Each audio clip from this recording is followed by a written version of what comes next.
media bora la bashia. Makrola la bashina mora la bagandora la bashina mora la badia. Amen, amen, amen, amen. Umni gargaarsa Waaqayyo bagasii dhufe.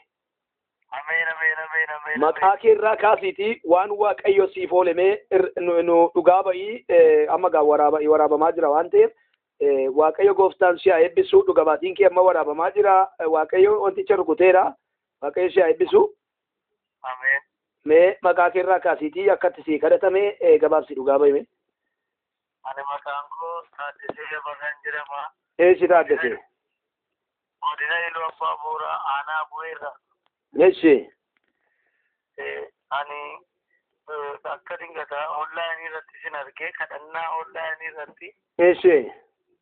Achirratti sin argee toora kadhataa bilbila achirra jiruuni dawwaleen. Gaafa isinii dawwalu maqaan kee eenyu eessarra naan jettanii.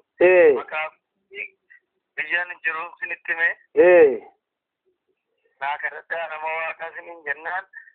Naa kadhachuu jammartanii mul'ataan gara dhuftanii qolee kee kana si qabaa. Dhugaadha. Qolee kee kana si qabaa. Yeroo yerootti deddeebi'ee qolee kee kana si qabaa naan jettan. Nama Waaqayyo sirrii asiin jedhee.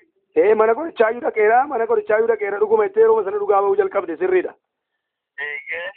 Eessi?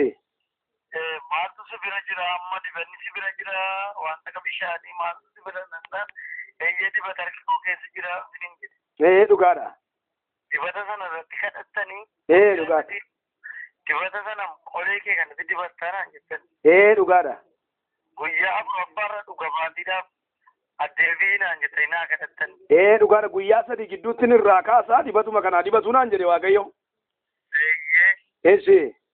Anis guyyaa sadii nan dibadhee guyyaa afuraffaatti nagaan ta'ee ammas nan eegee torban tokko guutuu ofirratti ilaalee beekara ofirratti ilaalee wanti tokko hin jiru Waaqayyo kanatti na gargaaree nagaa kunaaf deebise. Waaw. Waaqayyo gooftaan baga si gargaare haaleluyyaa. Amen, amen,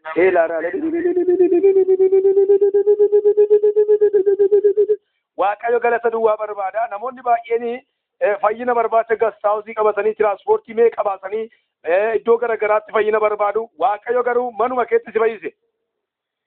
Manuma kutti gwaaddanyoota koo wajjin taa'ee jira. Gwaaddanyoonni koo dhaggeeffataa turanii. Akkana dhukkubuus immoo gwaaddanyoonni kun hangeffiitiidha seefaa dhaqee ilaalama.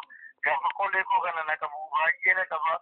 Tarii kiffiitiin na qabee ijoollummaa kanatti dheen dhaqee ilaalama. Mutummoo sirra hin jiru naan jedhama. Garuu Waaqayyo akka kanatti libsuu ijaa gidduutti karaan beenneen na fayyise haaleluyyaa. Maqaan Waaqayyoo eebbifamu galgala kanas harki Waaqayyoo fayyisuusaa fi taansiifa baasu. Ameen, ameen, ameen, ameen. Bineensa akka korbeessa reettiitti kipheessitti bu'uudhaaf dhaabatu ammas nan ilaala Waaqayyo sii lola. Ameen, ameen, ameen, ameen, ameen. Halkan illee abjuu keetiin hin argita bineensa kana. Sirriidha nama waaqa ala abjuu kootiin eeda galgala karaa xaaraa manaarraan gadi bu'ee jira.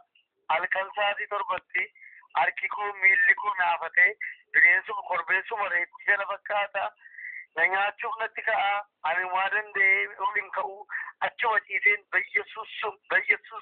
bayyesuusum hin jedha. Utuma bayyesuusum jedhu wanti sun na duraa ka'e deemu. Maqaan Waaqayyoo bara baraan eebbifamu galgala kana immoo isa kanan sirraa waraanane Waaqayyo.